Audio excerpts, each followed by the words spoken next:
The change should happen in our head and our heart. A resurrection of spiritual death. There were 4 names that we had under the leadership of Elder Soma when the committee met. They worked hard on the 4 names. We talked about again and again. Finally, it is Pastor Lal name came up. It is God's will that he must come here. It is God's plan that our hearts must be pricked. It is God's will. There must be a revival in our heart. I pray that the Lord will bless us as we gathered continually throughout this week, that we will reflect, we'll pray, we will seek the word that he speaks to us, that there will be a change and repentance in our heart. Once again, Pastor, thank you for taking time. I know it's not easy to leave your own church and come here. You worked hard with your leaders and you come here. We appreciate, we thank you for coming. We pray the Lord will bless you with thy Holy Spirit so that we all will be blessed. Thank you, Pastor. God's blessing. Thank you, Pastor Arunan. Ole tu na chuan niat pathian thu ngai thlang na kan lo nei anga Zohana bung som pali chang som panga le chang som paruk Zohana bung som pali chang som panga le chang som paruk ilongai thlang u nang nin mi hmangai chuan ka thu pek te in zo mang tin ka in pa ka dil anga ompui tu dang ape ang cheu in hne na kum khwa turin kan thu chiar tak te kan zatan pathian mi som sak theu ro se ole tu na chuan pathian faknal hamoi ngai thlang na kan lo nei anga pilang hak liani kan lo some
si lo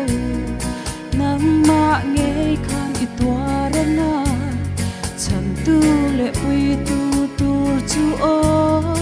ram huai ten o an ne na shwai ni om do ne I thiam tu chu an soi anga bu ki ni o I tling zo lo arap ra ke tam len tur kan ni lo pe ho le tur kan ni asi inun na kan kan kulam chu apan se re ingai ngamang mo ikhir ngamang mo yam tu soi om ziare anei do lo ingai ngamang mo ikhir ngamang mo yam tu soi om ziare anei do lo yam tu soi om ziare anei do lo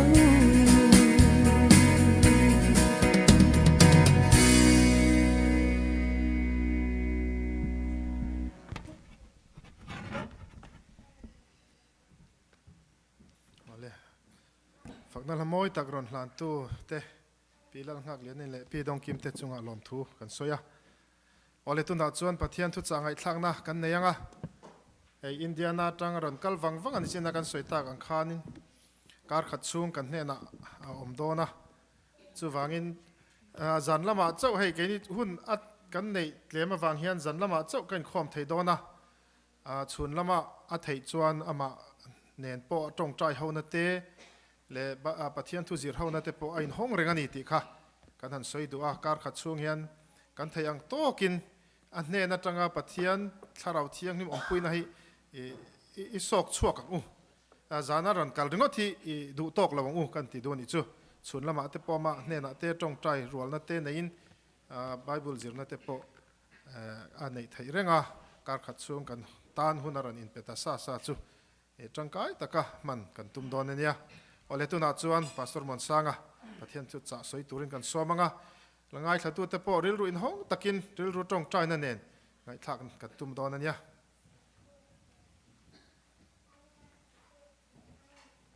Pastor Arunan, thank you so much for your hearty welcome.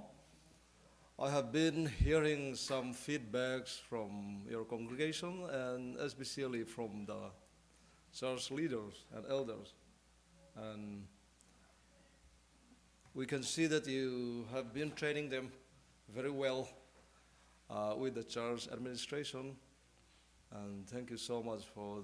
your encouragement and the commitment for the Mizo community here. Zan ina in ziang kan tel the hi kalom khop maya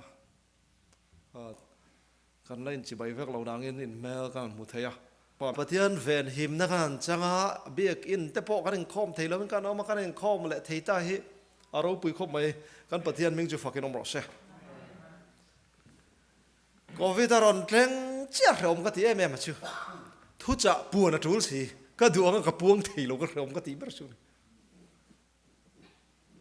Bauru karon veng lenga nun dan pa ngai te te nun mai chi pon no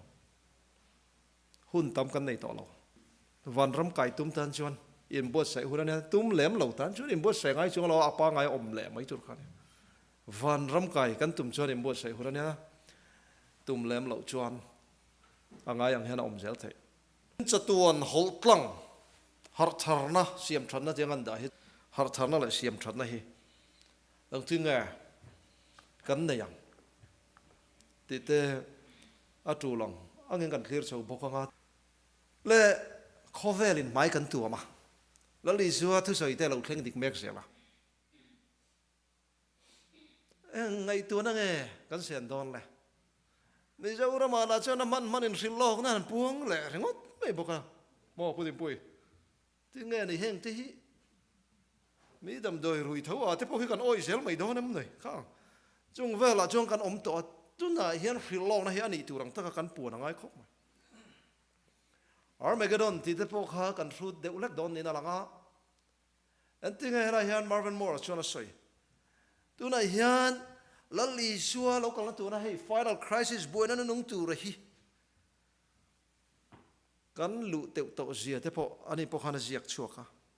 in USA the fastest growing religion in the United States today is non-religious tianich sa khua lo na hi thang chak ber sa khua ni chu thalai te po kha ti jong khan kan lo thang ve meng ti hlom khop mai chu wangin hun serious ta kan oma hang khrin lo na thi tam takin an oi don lo pathian dan poi mo zia ten hredon lo an mu sit don mi ram be don ni chu la ya chuan an ting e kan kal sel don pathian nung chin chiana tu nu na hang kan lut chho tre pani toy zong in sabat sher ho hian pathian nung chin chiana kan la dong lo ma se a final khamin nuai khat sing li sang li akha Sunday lo chuan nu aron final don chau ni ro nu nung te lo khang don chau amara chu ama in a process a kanom don ani chumo chu tiang bokin tu na Sunday share ho hian in sakol chin chen an la dong lo USA in Sunday lo ron puanga khovel in ron zom don kan ti kha ta tak khanin Bible thu hi chiang lut tukin sabat thu di khi fam kim zokin kan puang dona khata oi to lo chu sakol chin chen ani don ani chu ti lain tharau tiang limin kan khata Tarau tiang ni makam khawang khan pathian thui fia lut tukin setefana ten an puang han puang to don an chu niel thei rol lovin an puang don tiang tho kha zol nei hun nu nga pathian thui niel thei hau lovin an puang don ni ti kha tharau kha thau pon tu ka soya kha setefana te pokhan an hun line lo to ani khamo chu kan han tong nga fia lut tukin kan han puanga chu ta chuan tu na denomination partition hemi ko khan in dai dan na bangte chung le khat khotlang borak jong kha engma poisa lovin aron lut huk mai don ani chu khami ma khan pathian na ko ran he athian fai don ani pathian ruat lo jong chu a phi chuak fek don ati pastor kan ne mai thei ko ran upa kan ne mai thei hang hunai hian mo tharau kan chan lo chan he ko ran hian kan om reng thei to don lo chu wan chuan kan in ngai tua chia na ngai khop maya tharau tiang lim ro masa tin thutlung lui trong kam khai enjoy tin aron manga ro nu nung tin thutlung lui huna trong kam joel ten zakaria ten lo mana kha aron manga hemi lo tleng tur hian tu nai hian tharau po na kan chan ngai ni chu ni china po kha pastor arunanan enge what is revival enge revival ti karon chia kha anin English in a chia mi zo tong karon chia ve thunga chu tu na hian Sunday lo nai to zia lam kha chu I soi ngai levin kan hre to tur ngai la news te ngai thai la ama ro chu Sunday lo thleng chia chin chia kan ni do rem ni don la vem ti la ma hian trong tra na na pathian kan aw ngai ya van ram hi kai ngai tur ni ro ka kum som le paruk birthday zo chia 47 running kan ya lo riat lo kharin som nga nai ve ta khop mai kum som ni khat arol le chuan khovel lo lom ne pon chon hu ve view to dor ne enge kan la zon he ja hian chu wangin hela hian ale lam le lama hi sakol chin chena dong turte pathianen afate chin chena dong turte an han final anga chu chuan boina hun na nung jok berbu lo tlak khuna po ti du dan na sa jok lo thleng tura huishen na karon pedon ani chu kan revival meeting chan tur chu ni dong lom ni enge revival reformation ti om ji apoi kan hriat thia manga ya atinga in dona ro pu kan chiar kha khong ai na kong khar ma lokin lalpan ro rel na final ron chelek ma lokin ruan nu lo thleng dona chu mi ma chon har thar na shuak lo thleng dona ni ti atuam vel me ka hanan har thar dek ka pathian thu pong ai tu chuang lo an sota in bing bileta mo dot fakane hang chu wang chon atak tak hi kan lan ti rangai to ne har thar na le siam than na chu tharau tiang lim op na nuaya thleng tur ani thla rau tiang lim kai ruina thla rau tiang lim pol na nuai thena nga ya har thar na le siam than na hi thil rang de ni tin zo lai chuan alo soya an tinge har thar na chuan soi har thar na chuan thla rau lam nun ti thar le na ni chena pastor ron cher kha ril ru le thin lung ti chak thar na te thla rau lam thi na tanga tho le na ko ka ni ti thla rau lama hian ti thar ngai kan omem thla rau lama ti chak thar ngai kan omem thla rau lama hian kan thi vek ni thang kan hriam tu na hian chu revival chuan khala khan thla rau lam thi na pathian thu lo wanga kan om na kha aron tinung nga pathian thu ne na in mil lo nung chang jong jong kha in mil turin revival chuan aron hroi tu ra ni a chu revival a han om chia akal pui nge nge a thiang akal tur chu reformation siam that na he ni ta siam that na ro chuan din thar le na te ngai dan le rin dan thil chin dok lak thin thak na te kok thu kan thil chin dok lak a hemo ban san har te mai ne enge kan bad habit show khalo ngai tu thai la sa brama kumlinga ver kan oma mizoram kan ho chu a driver sai thi ka hel sual ma ya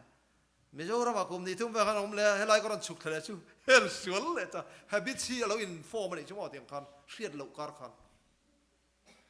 chu wang chen tu na hian o hei chu kan du lo sin mo le ka ti li thin ti kan nem kan nei ka ring thla rau kan chak lo pha chun chung zong chu revival reformation chu na chin felanga ya a kai toi chun chu mi in chin fel na tur chun i suan ne na kan thin lung kan hlan angai i suan ne na thin lung he kan lo hlan phal lo thina a poi thei khom mai siam than ne an thla rau atanga chua khar thar nen in zom lo chuan ra tha chuang ai lo phang har thar na le siam that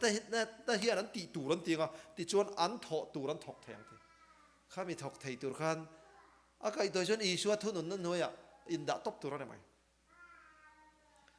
chuan revival dik tak lo than chuan ni china kan chairman pusoman elder soman seng khan rong bol na kan phur ngai ngai tur ni rong bol i chak mi lo chuan revival i nei lo i piang thar lo kan ti top te an tinga testimony a khana soi kha mi in i suwa thin lunga anei chuan rong a bol ngai ngai do na an soi chun zom zel na pe chu kha rong bol na tu mai na lo dan thei ani lo va Niagara Falls hi ale zonga lon kirtir tu mang ne nga hau tak don tu ka thi thop i suwa thin lunga kan nei chuan rong bol ro in tinga lo ra a bol don ani thop mai ni chu mi chu a thlen thei na turin tun revival chung hian a mol mang te ten soila tha ka te ke mafia danin i suwa i thin lung i lan phalo na lai te khan lan chin te tle ma jong chi lo lan ne mai thei revival tur chon a za vai lan anga ya chung vela po chu eng tiang a lan tur nge eng chen nge kan lon lan to ti te kan in bi fianga ya i suan eng kim kal sanin van ro puina kal san he ko vela ron chu ka eng kim ron lana lan phal lo han ni se za thak tak mai ne chu I surrender all cái in pumpek vek cái in phat vek kan ti po hianin kan hriat chin khan ya pathianin kan in phat zela dur khamerong ko hungai ni chu revival theng tur chuan kan thin lunga zawai hlan anga ya chu wang chuan setan a hian chu kan hlan a hlawa wangin in pumpek atul dan kan hriat a hlau ta me ni chu ni som chongai rong try program te kan conduct chuan an tinga kan ti pathian thu kan in fa kan trong try ta khan mani in bi fiana self examination kan nei pui ta trong try na nen ni ruk ni sari vela te min ahan var po chho tran ta kharen sim na thin lung te thara wi ron nei tira mi aron puak ke to then nei chu chu wang chuan tu na po hian America ra ma thleng se ka ti em mai chu helai ko khan mai ne lewin arampum huwa phian ke ni North American Division om te hi in ko khomin pathian au ho na thu in ril ngek ngek lampo ni ber chuang lo Bible han chiar ho na pathian au ho na kar khat kar ni te hi หันรวดไตละปะเทียนเอาไตละข้าเราที่เจ็ดกระริ่งตึ๊ดไม่นี่จู่ๆตัวไหนก็ทักเลยเบรเนี่ยตูนกูมาบวยเฮาฮินักกูมากันบวยเราสุดทั้งเอ็มตีข้าเราอุดตุดไม่นี่ชูหันไงตัวเต้ตัวไหนเฮียนี่เขาเวลฮิเราเตะอาเชฟกโดนตีไบเบิลนะสวยอัคลอมเวกโดนะอินมุนตูจะจะเลยอยู่นะหุ่นปนในตัวเราไอ้ country living อะเต้นี่ตัวน่ะชวนนี่เขาปุยปนเต้ว่าอินเทียร์ฟิลิมเต้ปงไงเนี่ยสันเดย์เราเต้เราชวกพุทธเสเลยขับขับตั้งเสละเครดิตการ์ดล็อกเต้ชูฮาร์เหล่าลุกตุกให้แบงก์สตรีทเด็กไปชูอินเตอร์สเตทกันนั่งกัลเต้ไปชวนนี่กันบันเทเราที่นี่มอกันคอลซาเราชวนเทลุกตุกที่เลยมอจู่วันชวนปฏิญาณกันงาเราชวนเฮก็เวลาฮิจูเรเราเตะลมโดนนะก็ลายขันเฮลายริงอดกันนัทโถนั่นแหละกันอินคาร์เวลกันบวยดังโป้หอยมันเราบวยริงอดโอเวอร์ไทม์จงเน้นมอกันไงตัวนี้อาหารระวังที่หลอมครบไหม revival แข่งตัวชวน I surrender all อะไรอะ surrender ที่ก็อินปุ่มเปกที่กันเลยท่าอินปุ่มเปกพอชื่ออันนี้ที่เรา surrender ที่ชวนวัดลมโซรัลไรนะมานี่อินพัดรัลทรักนะอันเนี้ยอาปฏิญาณทวงอ่ะชวนปฏิญาณทั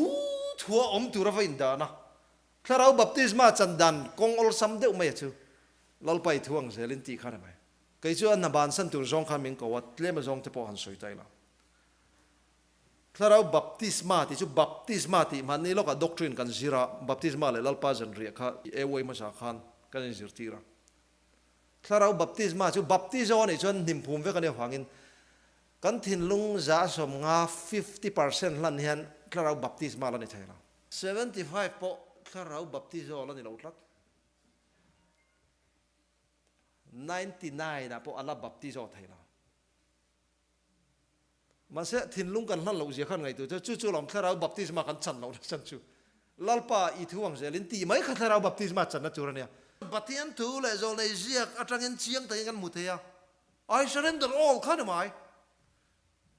จู่มีจู่กันเทเราลัลป้ามินปุยเรา help me กันเตียงไงจ้า I surrender all ให้กันเราเทแรงเราเนี่ยสุดท้ายชวน 100% เอียงลานเทจุระประเทศไม่ยังไกลรวยเชี่ยขันถ้าเราบัพติศมาเราเชื่อนี่เชื่อแค่มีพัลสีแล้วเราว่าต้องใจชั่วโมงท่ากันเสียงคลอนท่ากันเสียงคลอนประเทศนึงประเทศเก่านั่นจังที่เลขันเทียมวังเตตะเลนั้นในฉัดวังเตละมันนี่ละวาติลัลปาโจเลยชวนตูเตงก็จิรตีร์เทอติอาคาประเทศเก่านั่นดงตูเตนนี่จิรตีร์ที่กันฮาร์มังเงเกี่ยวกับมินจิรตีร์สดเราลุตุคิดทุพากับจอยนั่นสักทีนะชิน in surrender เฮว่าอินหลังเฮเสร็จนั้นกันเรียดเฟียลาวาตินกัน in surrender เทเราหน้าจูรินเขาเวลที่เราหูเตะมังคันมินเราปอดเฟียตาก็ค่ะลัลป้ามินปุยรออีดูจงอ่างว่าอมฮิจะตัวนุนนานี่ที่เขากันตรงใจนั่นตัวสุนิสาจู่ๆกันตีพัลจนรีไววัลแข่งตอนทุยสวยต่อเบี้ยเราไหมละมั่งข้ามีตัวขันตรงใจชุนจะไม่ละก็อินสวยชุนจะเมียต่อเราไหมละที่ขันลัลป้าเอ็งไล่หิงเอก็ไล่ฝ่ายยัง priority ก็ด่ามาสักตูร์นิสีเราก็เราด่ามาสักให้มินสิรติฮีจานินหัวปอหันตรงใจชุนจะมูลปฏิญาณรำพวงก็ลัลป้าให้มีฮีบานสันตุริมินปุยรออิติพัลจน revival นี่ฮัลไหม reformation นี่นั่นชุนจะมัลโดนี่จ้ะมาเสกมีพัลจวงสีละพะ revival camp and camping เองก็มาโปรแกรมสีมาตีขโมยปฏิญาณนี่เฟียมชีนี่ละวันนี้เท่านี้จ้ะแล้วลิสวยวันมุนเราปุยเบรกัลสันินนุนลานรัลชักินกลมรัลชักินอะไรลานนั่นสุดท้ายเกนินพัลจินใน reserve ในอย่างจินค่ะปฏิญาณอาดูโลวันที่เขาวินันติงเอจอนาจอกฮะมีแต่หินลานตูระ force ตีลุยนี่ไงมั้งตีลุยอันนี้ไงเราว่าตีลุยนี่ดองเรากันดูขันนางไอ้แฟนจ้ะปฏิญาณตู้มาตีลุยดองเราเสร็จแล้วเราชวนตีลุยน่ารอนมังดาวนะเฮ้ enforcement of Sunday law เฮ้ก็ไงตัวเขาเวลที่ละมีปัดไม่เชียดหน้าเตะสุมเละไปละเขาเวลที่ละใช้บวยไทยเราใช้บวยบ้ากันที่พวกเขา Sunday เสร็จลุยที่นั่นเองปฏิญาณดันบ่เชียดหน้าเฮเขาเวลฮีรอนอุยนรอนในทุ่มตานักกีฬาตั้มซ้อนกันสวยอ่ะสุดท้ายทักชวนปฏิญาณถูกพวกฮีอย่างเงี้ย mong ngày nó tắc tắc tu na hiang kan nei chong se lo chan a enga chuan nge mo boy na hun chu kan kal tlang le a bible po chir pe lo ti chuan en ti nge boy na hun chu kan kal tlang Manipur kan kem tum khanin ni som bible chir chung chang kha zinga sarmang kan soi chu Patian Karavin an airway leader thinlu an na thoka testimonian sei mai chu kam trap ama poron trap na sa Korean movie jong jong he alo en chuak vek a chuak tharom se a dorzon lo valaya ruma khan chung te mut nu anaw te unen lo en puyamo chung te shalo puang ta vek me thalai leader khan sia chung ron la khom chu chep khom nuk ma hal ral vek ma ang ko thalai ten chak lu tu kan ron bol phane cha zinga pathian kan buan thei lo na chan te mo za na ho te kan men re na wang te lom za ne na po eng vak ti tu ron chan mut mai tur eng mo te khan kan tia thil chul lo mo mangai da oni tu na kan soi me khi surrender vek mai tur ma se kan surrender thei lo ko ti khamo kan surrender thei lo wa lal pa surrender thei tur min pui ro kan ti ngai ta ne chu Michael Jordan achun an tingati I don't do things half-heartedly because I know if I do then I can expect half-hearted results. Kan chatuan nun na chung chang a hian thin lung chan ve mai mi kan ti don le. Michael Jordan achuan thil hi thin lung chan ve la kin ka ti ve ngai la fa. A chan chu thin lung chan ve la ka ti chuan a result a ra chu po a chan ve chu ka dong don ani tia. Chu wangin chatuan dia nun na tur chatuan lom na chatuan ho sak na ni bok kha nei turian thin lung jong jong kan hlan don lom ni American passport nei to jong khan ban phar teu kan nei to fur te ro engen ziak kha with this passport and thing ani kha you can travel the world tell me kha American citizen ani ma se tuna join travel thailo ne travel restriction atam lutuk tuna po Australia lama tanga local tour ron clock chok thailo khona ticket voi ni an postpone to heta Australia lama tanga ti fel tour oma Department of Homeland Security tanga ti fel tour oma American citizen kami privilege po tuna chuan a chep khop mai te ro kan program he na kal lem lo ne khovel hi tuna hian USA visa ka han di la kamu lo trum khau mani voi ni chu ta ka testimony chu hang international boundaries te hi sual na wangina lo om ta van ram kan thlen huna chen international boundaries mai ni lo universe kan access don ni ti kha aram thenga khuda bobia sikul thona kolkata khang ka soya patien tarau kha min om pui fe ni chu ka thlen ina khan California tranga missionary ron kal sap no la pakhat kha bobi in kharon noka in khom bana khan pastor ne ching khan ka chibai man lo che ites te mani kha karil ru ne lu tu te miron chibai nga tani unau du tak van citizen kan ni jo universe hi kan access don cha tura kan ta tura ni in mun tau deu tu na lo boi pui chi pon ne lo ral mai thei tura gen ready fe ka ngai kan lo nei to ni point a boi tla ka ti chu mo tu ma poisa nei le lu kan om lo kan han rul zo me wi chuan than mol lu hun ve don de ra enge kan thak le tur te chi mom ni lom ni ti mortgage pereng reng ha ko la ni chuak chi ra nom chu mortgage pek lo ngai to lo na kan kal trap to sia ding kan trong trai na tu ra hian mo ka yang lan tak tak ni chuan Sunday lo te po lo chuak se helai rengo then mi om kan tum nge Burma nge Mizoram a final warning te kan pek ngai dong sin khang khang pokhan kan in lan ve ka ngai ani sang ni som pakhat thlaraw meng khoi khan he Bible chang hi aron langa ani chu ka lam lawanga amingin thu ka soi to hoi lawang ti mai la ka ru chunga mei ka in khung tang mai hian ka thin lung chunga om si thina ka pai le le zo lawa ka chel ngang lawa ni te ne tharawina mirong khoi to chon mo atur tu om puan chua nga ya chu mi yang tur chuan kan thir lung kan hlan ngai ni slai go kan in khom lai president John Paul Sana thu soi la kan karil ruwa sap trong khan chiang lu tukin he thui ron thlenga patian John and tingaron soi quit your job and start your ministry ron tene ta khan chu surrender khan an lu tela ก็หนอก็บานสันจวนกันนู่นสังขัดอรลอยจริงกันนุนตาขังโมก็จามตานี่ชูก็อิน surrender งำเราประเทศเนี่ยนะจริงกันชุ่มกว่ากันออกมังติก็จ่อนั่นเองก็จับนั่นสุดทุกข์จ่อเลยเสียกันเชียร์เปเตอร์เตค่ะไม่นอนจุยเราติขันdisciple เขาค่ะนุปุยฟันเอาในเต้นอมเวเขาบอกค่ะเปเตอร์เตเลยมีดังเขาค่ะนุปุยฟันเอาจริงก็จ่อมังติไงตัวเมียเราไม่นอนชั่วกันที่หันเชียร์สังกันจักเจ็บไม่กี่จูก็จ่อตัดขมิตรงขันสไลก็ขันก็ซีระขันนุลปันนี้ออกมาตัวเต้ก็ให้ตัวเราก็มีตุ้ยละขันมังติเขาก็เล่าเชียวก็จับไปดิจูแต่จวนเนี่ยประเทศจวนเนี่ยจริงอะไรใช่ you don't really trust me Sunday local ตั้งตัวเห็นมั้งประเทศที่อาจจะวายกันเรียนแค่กันไงตัวนักกันเอเจนต์นั่นที่เห็นมั้งอินกันให้ฮีกันอินหานั่นเนี่ยเราที่กันเสียทั้งไงแต่จวนจุดที่ประเทศเนี่ยนังเฮียนเป็นริงตักแล้ววันที่ไล่กันก็มีตุยขันนั่นสละจวนเลยนะอารมณ์น้ำชัวร์แต่จวนประเทศเนี่ยเหตุที่รอนปวงชัวร์ testimony จันนี่นะอดีตเรื่องกันสวยมันแล้วนี่ลูกช่วงนี้เลยฝันให้กษัตริย์เจ้าช่วงเราก็อมปุยดอนเชียนี่ I'm going to be with you ที่เห็นทำวันนั้นไม่รำเป็นมาเสียจามนะครับเราไม่ได้ชูแต่ช่วงนี้ลัลปากบานสันกบานสันงาหลังกันเถียประเทศนี้กับทินลงมารันสวยเลยชูมีปุยมาพวงเราที่ท่าชูวังนี้มีปุยมาข้างกับพวงจานดิกตักชวนประเทศออกเรียนตีที่เราอ้อยเราดิกตักชวนมาถ้าเราไม่เห็นอันนี้ตักโดนมีก็เทียมมาเช่กระเรเวทแล้ว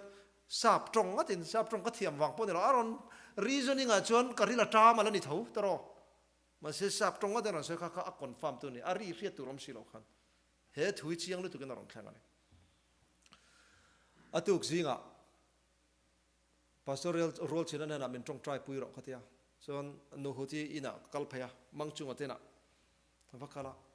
อุเรมาเตอินกัดลานเปล่าไปจนกัลลุมพูดมั้งเห็นที่ไงกันเอาวังเลยที่พูดเด็บค่ะก็เล่าทองกันนี่ชูส่วนมังจุกันเนี่ยนะเฮ้ยประเทศกูนะกัจจังอ่ะ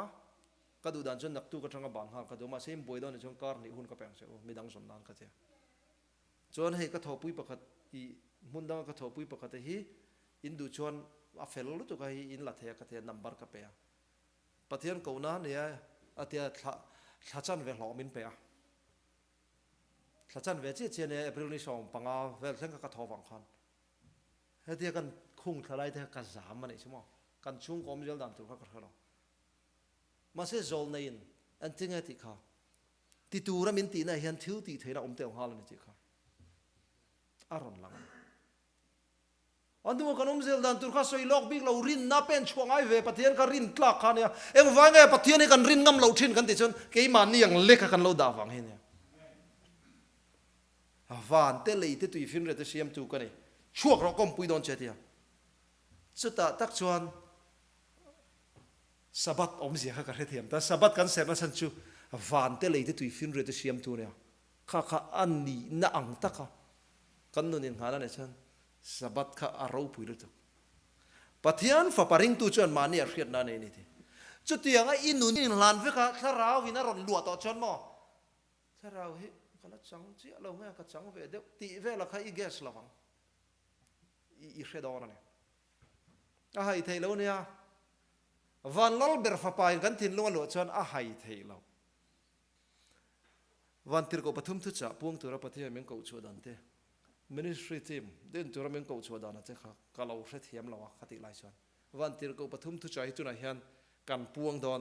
ปุณวันทุจจะอันปวนคานอันโอ้ยัน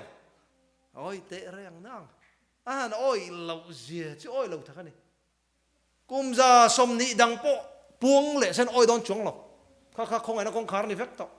กันมาคงไอ้นักคงคาร์เฮียนก็เราอินริงเวมันเราก็เราไม่สักเวมันเราตีตัวเรา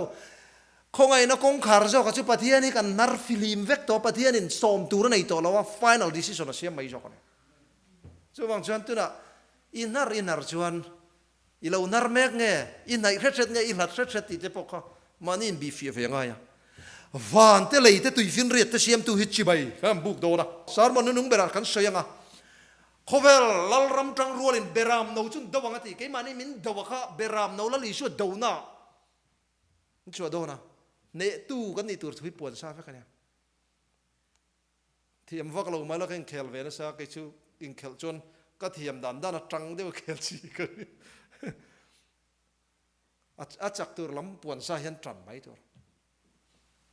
a chak tur hi a chiang sa ka mo chu wang chuan tu na hian en tinge pathian ne na kan hlan don tharau thiang lim baptisma chang tur te hian kan im buat se nga ya ko ran te ke mani hong jing kan ma mo te singa man mo thak berle ro pui ber chu pathian an dik ta ka har tharna ni ti khamo biakin a soime lo puran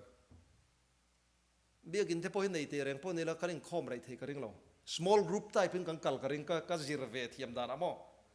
Priscilla Aquila ti te kha rom kho te po mo small group in an ti rong bol na kha chaklu tu kin kala abiakin zong khan i vak lo ni tin ti dang lam na chan he poi mo jir khiat lo chuan inu na tan har sat na lian tak kal tlang har taka chang don ni tin he ti dang lam na kan chan nga ya ni tin hian kan dang lam thei lo ji angai hian kanom reng meng ti lom khop ma enge kan tong trai na thu te hi lal pa ka tling lo ni te thu phat soi na reng ot mai te poi niang ti pon lom kin lo zia thu soi non le reng thok khat lai khang kan tong trai patien tlarau min chan na kha ka resi lo bia ki na kan tong trai kha lal pa min va chang du lo ve kan tia kan vui ve ni chu mo hei han tong trai patien min pol na ria lo jona khom sia chu ta ka thin lunga ron lang chu patien ni na ron soi ni bering ka ria ke chuan ka pol du reng cha nang ma zo khian min ngai vel lo thina lom ti kha chan na chu ni tlat men han vui thei poi ni lo tro kan ni lo pathian hi ka han au zo ka thang kan du da ka kan che le ka han au le zui zi nga zon chu na du da kan om le chu tiang lam ni la van ni tin kha ni mo holiday kha nga ya jing tong trai zui ringot po khan ni ber lo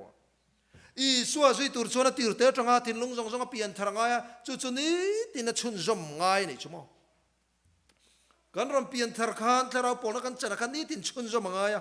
aten chu kha cornelia te chung ko te po kha baptisman chan main tharau khoi nan chang ne tharau baptisman chang thu soi kha peteran soi kha pathian en thu pe ka piang chu soi la dong tu ring en ready en tia chu te anga revival he kan nei chon har tharna thleng don khatia nga tharau baptisma changa kha cornelia chung te baptisma chan ma khan an changa fsc ho le samari khomi te kha tharau baptisma khan lo chang lo nei chu anuwa polaten arong bola tran chang le ta hela hian a poimo ber chu antinga di kha kan tharau thiang lim chan kha tuna nge hi kan thin lunga cheng ren tur nei ti tharau khoi na la chang lo hrim kan ni phei chuan en tran la ngai khop ma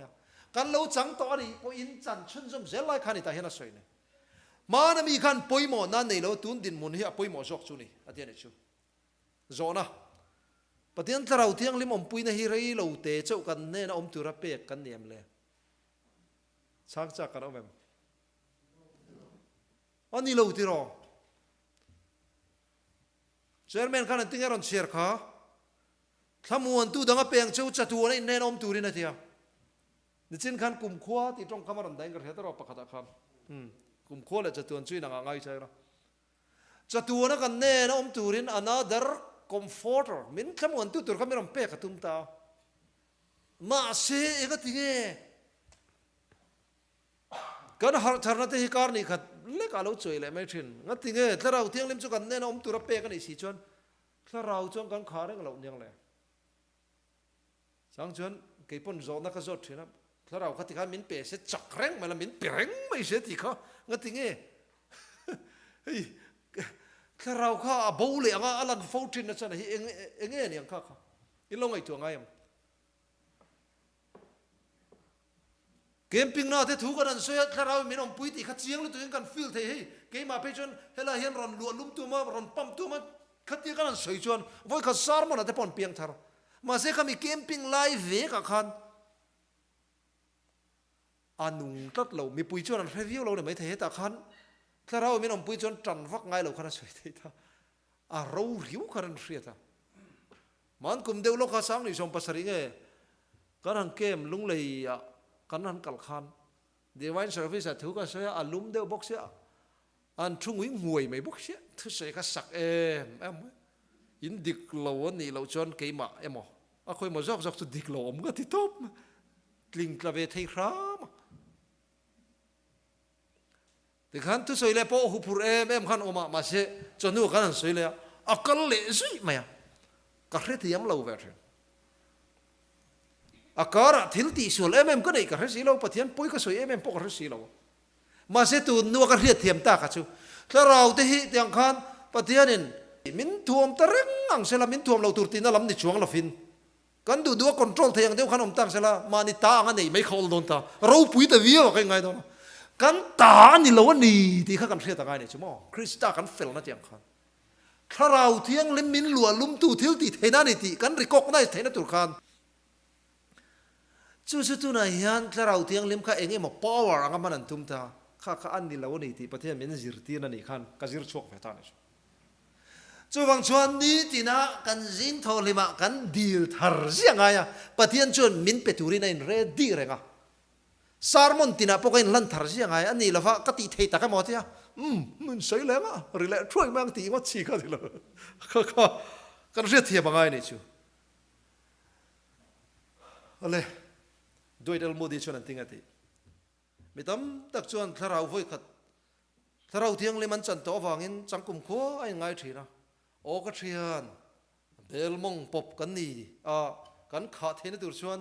nun na tui chik chuak tharau chu kan don renga ngai ni athan chu ko puya sei lian ta kan mai the kai nei thing klang khwa sei lian chu mo bel tan tui kan choya ngai nei tui ta kan tui kan a pop chon mo in a thang i tlem thei khom me bel mong pop kan ni hetian ni chu doidal mori chuan ha thun ve ra nga ya thun bel to sila po char char chon kharawa kan ro kan lo thi ta thak mai ni achang jong ka riat thiam lo chu pastor kharau man em mai te pathian kharau vina om puya mi po an piang thara rong bol na pol ho thling ma se an mi ring mi je te lo lang vele thin chero zo na ka lo nei thin chu mo an piang thar tak tak lo ni nga kharau khana om pui tak tak lo ni nga ti kha ka lo ngai to thena rin na ka lo nei thena hi pian thar mel de hina ron sei mai mai nang ti ta kha question ka lo nei thena ma se tu no kan hriat thiam ve ta ka chu pastor te kha athan chu ti der pon lo mai mai thei piang thar tak takin thu soi ma sela thara om pui na tak takin soi ma sela an don bel reng lo chuan eng moron lang mi hring mi zia tho lang chu wang chuan tu na thara thiang lim pol tak kan chang kan tin lung za vai kan lanin thara baptisma kan chan khan pathian thil ti theina men thuam ta du dan thiang lim ta kan nei ma se kan in chun kha reng lo chuan kan mi hring mi zia tho lo chun kha reng nu na kha kan zir kan practice ngai ta chu zin trong try te lo va poi mo em ka ngai tu trina camping a kharau na sa takin min om puya kan nu pui fanawen kol dana ei lo zai dam vak lo pe chuan han enge mo de hun te kha lo ma kha camping nai chan ril ru hin dip sia emo in lam kan phone te dam diei ma ma se ina kan na ho lo in kha da khan engai ani ang kai kala kheng niam an yang ti te kha question om ve ni a practical karon soi dona zanina hen in ma tharau mi mel de ron om ka tum lem lo ro informal pho vek phei chu tul chuang lo karon soi om je chu hela ya tharau mi reng ang khan min lo mu te kan lo in ti der ve lang ti kha lo ma mi ring kan ya sual taksa hi kan nei reng don la li su lo kal khain enga ti nge kan in mu fel thei lo thin ti po hi mo a chan da lal pan min pe ka chu mi sual vek kan ni ti kha kan sual vek kan ya man kum mizoram revival kan nei po nu ho kha engamo neu kha lo om ve ni ang chu neng lo don kha kan kami kuma ka han chau ka chu ka tu pui ka mi sual vek kan ni ti kha ji sia chu than nu pakati meron se hi chi boy lo wangu pastor mo sa kan mi sual vek kan ni ti kha in mu fel thailo na chu mo mi sual vek kan ya step to Christ apo khana lo zia ka rom bung thu ma te lalpa zol nei chuan we all are great sinners atian cha misual tak vek kan nia tin mi zo trong khan kan let linga chu tharawa kan kha chil reng lo chan kan mi zia te kha kan no ka kan te a นี่ชูให้เตียงเวรแรงเห็นเนี่ยเห็นเนี่ยไปชูกันให้เชียงขอบมากก็เห็นเตียงมั้งกันอินเรียดเจียนดานให้ชาลาวลำเห็นอิดล้างแล้วป้าโจลเนี่ยนะเสียก็ตัวไม่ชูปะเทียนมีเสียคาแรคเตอร์จุกันซิร์เชียงเตียลกันมังไอเตียลกันไงนะเตียลเขาเวลกันอินเชียงเวชูมั้งมิชวลเวกกันเนี่ยบอกเสียกันให้เชียงขอบไหมรำเปียงทาร์เดอร์ไม่ยังตีเฮลมั้งทริปเราก็สุขสินะผู้มังกันไม่เล่าสุขเปลี่ยนทาร์นั้นจะบอกฮิเทรนอมป้าเต้นน่ะรัวใครเดี๋ยวตีชีนี่เตี้ยมานี่เจ้าเปลี่ยนทาร์ก็จนกลมเสียข้างไงเทรนอมป้าข้าเปลี่ยนทาร์เต้นแล้วจนหาร์สวิวเดี๋ยวพวกนี้ไม่เที่ยวช่วงช่วงนี้นะโดนกันรีไวฟ์แล้วกันเคลตัวละชวนเฮ้ยรอนลังทรีนี่มั้งจนในเห็นมีใจดำมินชัววักลมแล้วเนี่ยอีถิ่นเชียดนั่นแต่คารันติกัลกัลไหมปัจจัยดำกันนั่นติเจ้าพ่อหิมอถิ่นริมคอลคอมไม่หลอมรอนปัจจัยดำถิ่นถกกระเพียงกันหลอมไม่หมอแล้วลีชัวใจดำนะชูอามาแข่งเบ็ดตัวเดตานาตรงใจจู่ๆก็ติเทเรากันติเทเมียเราในคาราแต่เราชวนมีริ้นตานาติเทดาวนามีกันติไม่เทเสร็จฟันเตปอลเตนันเทครับปอลเตขโมยคันเดียอันสะชุมนะงงอันสานาตุระคาเอ็นเหล่าแรงแล้วลิสุทีร์เดียวานะทีร์เดียอามางงใจตูร์เตคะอามังไงลุตุกสีเสียเตคะอันนู้นอันมุทัยครับเฮ้ป้าฮิเจลจังปนมีคนวัดเจลเสียชูวังชนงงกันช็อกหุ่นอ่ะปอมีฮิเตรียมเตยมเราเส้นเตียเตรียมเตยสิฮันละเพียงทาร์รามเท่านี้ปอร์ฟูลเนี่ยไงดำเชียงลุตุกเลยอามังไงสีเสียหันลันตีร์ขันเพียงทาร์กัดไหมจู่วันจันทร์จันทร์สิลโซนะปอข้ามีท็อปิกก็จะนักกินอ่ะแล้วช่วยใจละกันนุนเวลเปเตอร์รังเดียวเห็นลัลป้าเขาหน้าอินทิลที่ชัวร์เสียละวุ้ยเสรียมนี่ตั้มตีเฟยกันสดแบบนี้นี่วุ้ยเสรีปอยกันคลินแมวแล้วเนี่ยตักชวนบ่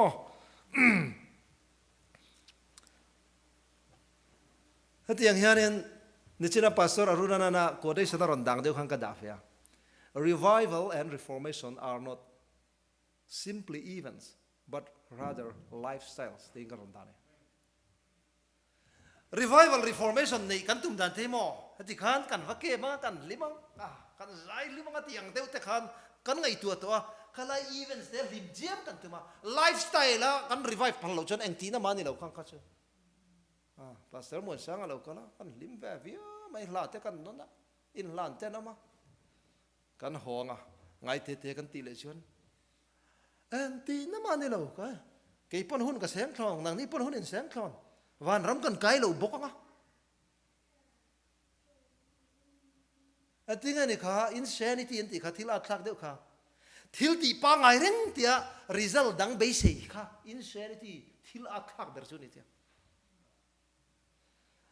กันไลฟ์สไตล์ทักตุ้มจวงเรา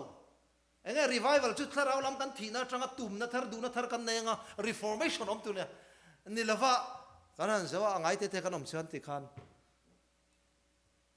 เสร็จนั่นเลยลำหูเตะมาร์ชลูนั่นละมากันมาร์ชโดนนะคะอติชีละฟังเนี่ยจะฟังฉัน revival and reformation are not just for a day but for eternity จะตัวนี้ปฏิญาณมังไงนั่งกันทั้งเรียนโดนนี่อาเมนปฏิญาณมังไงนั่นเทเราพูดเลยทุกคนจู่ฟังอินไรเราเตะข้ามาเสกันเรียดเทียมดันนั้นก็เรียดเทียมดันเปิดชวนกันจงใจกันอุรสุนไทยขอบไม่อะกันนั่นเกมเฮียนแล้วป้ากันเทียดจงให้จงใจกันฟ้ากันเทียนลงซงกันเอาชวนถ้าเราแข่งทีนั่นเองเฮียเรียดเวลุตุกันล้มเวงเห็นกันหอเนี่ยเชียวอันนู้นลูกกันดูเลยตักโดนเราตีโป้ปฏิญาณเนี่ยใช่ไหมเสร็จแล้วบอกกันดูตักไล่ตัลกันถ้าเราก็ไม่รำปอลเวียข้าดูตักชุนส้มเซลข้ากันตีตัวสุดท้ายจู่ฟังชวนจัตุวันหดคลั่ง revival reformation กันมามองแล้วลิชวนวานะเราเร็วนั่นขาร่างไงเราแข่งจุดขาทุบปวดกันบุกขามีบอลหล่อมีเฟลล์ชุดที่เฟลล์น้องแรงรอเสมีบอลหล่อชุดที่บอลหล่อน้องแรงรอเสที่อีส่วนเราเร็วนักขาเจ้าละเพียงทาร์เราหัวขาจัตุวันตานะหาทาร์ไงตัวเราตัวนั้นดัง chuta lali suwa kai ruai na anga beram no kalna pianga zui tu isua ni tina anung lo zia cross po wa kha mi fel chu ti felin an omreng tonga mi tiang lim chu chatuana ta na ti felin an omreng to dona chung chuan buai na hunan kal tanga athenin mar tar na kan tuaranga athen khang akhanin chanchin tharkhil savin berbu pasari khamna dong sang pongkal tang dona chu ai lu om lo có vẻ hi buổi thấu thấu đó na chú mi tur cho cái buổi sẽ đông lắm nè tu này hiền ý suốt thà rau buồn cần ngay à anh soi rây đón ta giờ này nãy po hiền revival sát lia lâu tắc hiền thang xe la he làm clar rong po hiền ý tu rong ta revival chuan ang ngong hiền đón lứt tục rồi ấy tí nghe tí khá sipai som quá pa quá thiên lung tak tak lan lâu ai chuan sipai pakat thiên lung lan hiền thì là tí thấy rong thiên lung rong rong lan nô la lệ thằng val tan po warning chu mangai tak tak vak lo tu te lo vak dei da kha ti chi vak lo ta lang val chen khat pe chun se ya aron ti se sia eng mo aron tek sang mo mangai tu berang aron lang thiam do ne khati ang dewa isu he lo chai chi ne la isu hen mangai top lovin min mangai a ho sak na kan chen the na turin re theina ron chuara mi ring aron chante aril tu kan chui phak chi po ne la Adam sual ma kami pre-fall nature anga pokhan ron chuk thla po ne se in ngai tlom na top ani to ne ti lalpa so ne se ma se sual nei na ti bol hlo nu kum sang li mi ring taksa din mon karon ho in isu heron ngai tloma chu mai po chu ni lo atlom theng berin ron oma itan le kata na ron thia sual na ni zia gar hriat theina tur su ka sual na isul na wangin isu thi hoi chun zom chi ni lo ti kha Calvary cross hi dan zo mangai ni ti chiang takatar lang tu ne ma se setana thiam je chu Calvary cross mang te isu mingten dan zo mangai to lo waron ti ta chu taka chu loli su ming le Calvary cross mang hen dan zo mangai je hi tharau thil ti thena ne na sa zo ka kan pur ngai ta ne una du tak loli su lo kal thoi do na laudi kai huna kanoma laudi kai huna chuan lumpel pul ani khamo lum silo vot silo khania isu khan che aron soi kha kongkhar bula ding lali su kha laudi kai hau chuan mo kongkhar bula kan din tir a chunga lu tir hun to ne isu hi kan mangayam kan tin lung chunga lut sela if you have Jesus you have everything if you don't you have nothing ti khamo isu kan nei chuan eng kim kan nei vek ato bera zona chuan do you love him enough to do what his would ask of you lali isu hi mangai nei chuan athuang zel om khopin mangai am na nei sila je ilam mangai mi alo ne ni den cross putte la khir khan ve chen isu kan lam mangai tak tak la nang nen men mangai chong ka thu pek ten so mangai na ma sa a he chan chin travan tir ko pathum thu cha kan sul zona tu rahi pathian za ngai na le ngil nei na ne na zo tu ne khovel he thim don tuk thim na na sta na tum don ma se thu pon bung som pare da chuan pathian ro pui na khamo van tir ko dang van ta lo chu khan a ro pui na khan le hi en chuak vek dona chumi en chua tir tu ni turin pathian min ko fa chu tu na har than na kan ne hi Sunday lo thleng tre pa boina hun lo thleng tre pa revival kan nenga reformation dik ta kan ni tina kan chun zom chuan pathian en min an chin chia felanga Sunday lo thleng hun rei lo te khong ena kong khara ni anga a thren kan mar tarani pon ka chu mien pian thar don wang ani mai lali suan ni chen sang khan chatu na mi fel ni tur a sil to a chin chia to chu setana na ngang porom be ma set lu don to lo chu mi zinga tel tur jam pathian min chin chia do a revival and reformation har tharna le siam thatna chatu na ta na nei turin zan ina hian kan thin lung pathian ne na kan hlan don lom ne lalpan kan zain atharin malmin som theu ro se